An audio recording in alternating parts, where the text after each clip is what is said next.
दोस्तों, चलो time machine में बैठ के थोड़ा पीछे चलते हैं। ग्वालियर इतिहास और संस्कृति का शहर।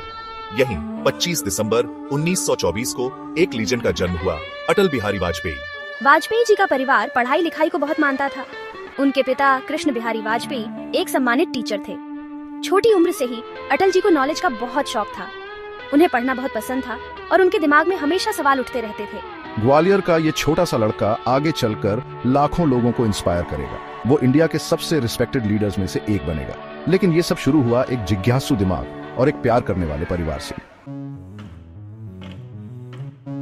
कॉलेज जिंदगी नई चीजें सीखने का समय होता है ना? अटल बिहारी वाजपेयी के लिए भी ऐसा ही था। वो ग्वालियर के विक्टोरिया कॉलेज गए, फिर कानपुर के डीएवी कॉलेज। यहाँ इंडिया के लिए उनका जुनून और भी तेज हुआ। वाजपेयी जी भारत की आजादी की लड़ाई में कूद पड़े। वो भारत छोड़ो आंदोलन में शामिल हो गए। उन्होंने अंग्रेजों के खिलाफ आवाज उठाई। उनकी बातों में दम था। उन्होंने बहुतों को इंस्पायर किया। इस दौरान उन्हें लिखने का भी शौक लगा। उनकी कविताओं में देशभक्ति और इंडिया के लिए उनका गहरा प्यार दिखता था।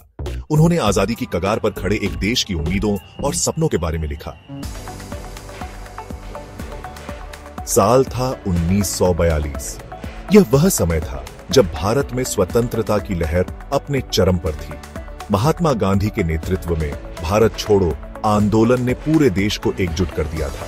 इंडिया आजादी के लिए लड़ रहा था। हर गली, हर मोहल्ले में आजादी के नारे गूंज रहे थे। लोग अपने घरों से बाहर निकलकर सड़कों पर उतर आए थे। भारत छोड़ो आंदोलन में हिस्सा लेने के लिए युवा अटल बिहारी वाजपेयी को गिरफ्तार कर लिया गया। वह केवल 18 साल के थे, लेकिन उनके दिल में देशभक्ति की आग जल रही थी। उन्होंने 3 हफ्ते जेल में बिताए। जेल की कठिनाइयों ने उनके इरादों को और मजबूत कर दिया। वह जानते थे कि यह संघर्ष लंबा और कठिन होगा, लेकिन वह पीछे हटने वाले नहीं थे। लेकिन उनका जोश कम नहीं हुआ। जेल से बाहर आने के बाद उन्होंने और भी जोश और उत्साह के साथ स्वतंत्रता संग्राम में भाग लिया। उनके अंदर एक अटूट संकल्प था। आजादी के बाद वाजपेयी जी ने राजनीति में कदम रखा। वह जानते थे कि देश को सही दिशा में ले जाने के लिए एक मजबूत नेतृत्व की आवश्यकता है। वो भारतीय जनसंघ में शामिल हो गए। यह वह समय था जब देश को एक नई दिशा देने के लिए नए विचारों और नई ऊर्जा की आवश्यकता थी। उनकी आवाज, जो पहले से ही अपनी ताकत के लिए जानी जाती थी, अब एक बड़े मंच पर गूंजने लगी। उनके भाषणों में एक अलग ही जोश और ऊर्जा थी, अब एक बड़े मंच पर गूंजने लगी। उनके भाषणों ने लाखों लोगों को प्रेरित किया और उन्हें एक नई दिशा दी। वह एक सच्चे नेता के रूप में उभर रहे थे। वो 1957 में मेंबर ऑफ पार्लियामेंट बन गए। यह उनके राजनीतिक करियर का एक महत्वपूर्ण मोड़ था। उन्होंने संसद में अपनी आवाज को और भी मजबूत किया। हमारे पहले प्रधानमंत्री पंडित जवाहरलाल नेहरू ने उनमें कुछ खास देखा। नेहरू जी ने उनकी प्रतिभा और नेतृत्व क्षमता को पहचाना। उन्होंने वाजपेयी जी को इंडिया का फ्यूचर प्राइम मिनिस्टर कहा था। यह एक बड़ी बात थी, क्योंकि नेहरू जी का विश्वास और समर्थन किसी भी युवा नेता के लिए बहुत महत्वपूर्ण था। एक भविष्यवाणी जो एक दिन सच साबित हुई। वाजपेयी जी ने अपने जीवन में कई महत्वपूर्ण उपलब्धियां हासिल की और देश को एक नई दिशा दी। उनका जीवन और उनकी यात्रा हमें हमेशा प्रेरित करती रहेगी। 1996 में देश ने अटल बिहारी वाजपेयी को पुकारा। ये वो समय था जब भारत एक नए युग की ओर बढ़ रहा था। चुनावों में जनता ने अपना विश्वास वाजपेयी जी पर जताया और उनके नेतृत्व में एक नई उम्मीद जगी। वो इंडिया के प्राइम मिनिस्टर बने। ये बहुत गर्व का पल था। उनके समर्थकों के लिए ये एक सपने के सच होने जैसा था। वाजपेयी जी का प्रधानमंत्री बनना सिर्फ एक राजनीतिक जीत नहीं थी, बल्कि ये एक नई दिशा की शुरुआत थी। वो युवा जिसने कभी आजादी के लिए लड़ाई लड़ी थी, अब एक आजाद देश का नेतृत्व कर रहा था। ये एक लंबी यात्रा थी, जिसमें उन्होंने कई चुनौतियों का सामना किया और हर बार मजबूती से उभरे। वाजपेयी जी का इंडिया के लिए विजन साफ था। उनके भाषणों में हमेशा एक स्पष्टता और दूरदर्शिता झलकती थी। वो जानते थे कि भारत को एक मजबूत और आत्मनिर्भर देश बनाना है। वो एक मजबूत और खुशहाल देश चाहते थे। उनके सपनों का भारत एक ऐसा देश था जहां हर नागरिक को समान अवसर मिले और हर परिवार खुशहाल हो। उन्होंने इंफ्रास्ट्रक्चर के विकास पर जोर दिया ताकि हर कोने में प्रगति की रोशनी पहुंचे।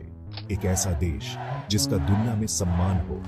वाजपेयी जी ने हमेशा अंतर्राष्ट्रीय मंचों पर भारत की प्रतिष्ठा को बढ़ाने का काम किया। उन्होंने भारत को एक मजबूत और सम्मानित राष्ट्र के रूप में स्थापित किया। उन्होंने इस विजन को हकीकत बनाने के लिए बहुत मेहनत की। दिन रात काम करके उन्होंने अपने सपनों को साकार करने की दिशा में कदम बढ़ाए।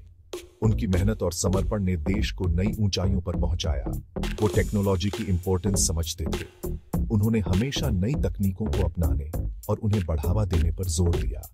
उनके कार्यकाल में भारत ने तकनीकी क्षेत्र में कई महत्वपूर्ण उपलब्धियां हासिल की। वो जानते थे कि इंडिया को तरक्की में सबसे आगे रहना है। उन्होंने आर्थिक सुधारों और विकास योजनाओं के माध्यम से देश को प्रगति की राह पर आगे बढ़ाया। उनके नेतृत्व में भारत ने आर्थिक और तकनीकी क्षेत्रों में महत्वपूर्ण प्रगति की और उन्होंने हिम्मत और विश्वास के साथ लीड किया।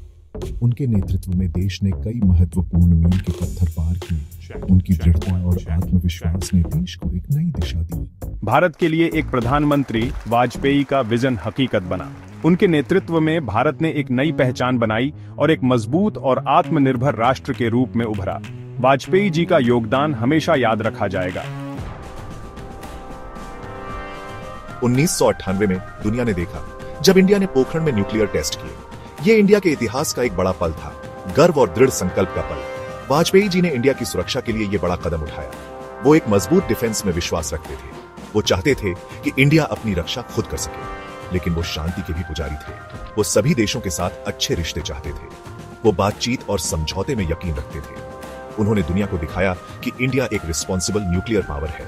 पोखरण और प्रगति विश्व मंच पर भारत। अटल बिहारी वाजपेयी कई हुनर वाले इंसान थे। वो एक शानदार पॉलिटिशियन, एक दूरदर्शी लीडर और एक बेहतरीन कवि थे। उनकी बातें लाखों लोगों के दिलों को छू जाती थी। उनकी कविताएं प्यार, चाहत और देशभक्ति की बात करती थी। वो इंसानी जज्बातों को गहराई से समझते थे। उन्होंने अपने शब्दों से लोगों को इंस्पायर किया, दिलासा दिया और जोड़ा। राजनीति की दुनिया में भी उन्होंने अपना मानवीय स्पर्श नहीं खोया। वो बातचीत और सहमति की ताकत में यकीन रखते थे। उन्होंने हमें अलग अलग विचारों को सुनने का महत्व सिखाया। कवि, प्रधानमंत्री, ज्ञान और शांति के शब्द। 16 अगस्त 2018 को इंडिया ने अपना एक सच्चा बेटा खो दिया। उस दिन पूरे देश में शोक की लहर दौड़ गई। हर कोई अपने अपने तरीके से इस महान नेता को श्रद्धांजलि दे रहा था। अटल बिहारी वाजपेयी एक ऐसी विरासत छोड़ गए जो आने वाली पीढ़ियों को इंस्पायर करेगी। उनकी हर बात, हर कदम और हर निर्णय में एक गहरी सोच और दूरदर्शिता थी। उन्होंने हमें हिम्मत, विश्वास और दया की ताकत दिखाई। चाहे वह अंतर्राष्ट्रीय मंच पर हो या देश के भीतर, उन्होंने हमेशा अपने सिद्धांतों पर अडिग रहते हुए काम किया। उन्होंने हमें बड़े सपने देखना और उन्हें पूरा करने के लिए कड़ी मेहनत करना सिखाया। उनके जीवन की हर कहानी, हर अनुभव हमें यह सिखाता है कि अगर हम सच्चे दिल से मेहनत करें तो कोई भी सपना असंभव नहीं है। उन्होंने हमें याद दिलाया कि मुश्किलों में भी हमें कभी उम्मीद नहीं छोड़नी चाहिए। चाहे कितनी भी कठिनाई क्यों ना हो, हमें हमेशा अपने लक्ष्य की ओर बढ़ते रहना चाहिए।